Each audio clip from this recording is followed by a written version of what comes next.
有潛在嘅危險。所以我哋希望全力推進喺日間進行搜索嘅進度，盡可能利用日間有日照嘅時間進行最高效嘅行動。經過火災之後，好多樓宇、好多地方都係昏黑晒嘅，成屋漆黑，現場冇電力，冇正常嘅照明，現場嘅工作環境相當惡劣。即使喺日間有少少陽光嘅情況之下，由窗口進入嘅光線係已經唔足夠嘅。如果唔近窗口嘅地方，或者喺屋入面嘅角落嘅位置，光線更加不足，影響我哋嘅搜救嘅進度。系統大大便利咗我哋嘅工作，情況會好一啲。但如果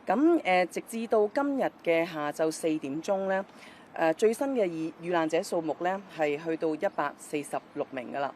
咁而我哋都唔排除咧嗰個死亡嘅個案咧會上升嘅。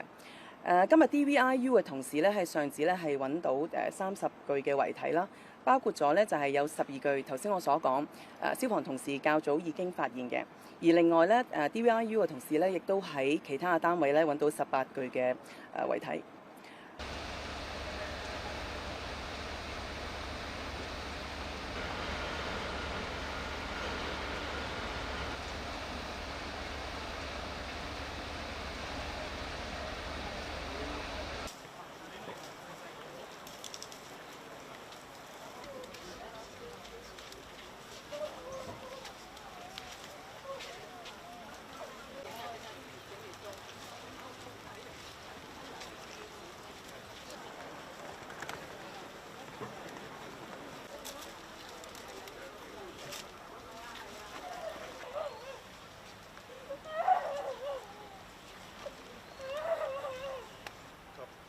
英雄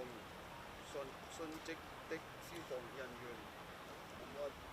聽那個聲音，我聽不到，啦好啦，ولا قوة إلا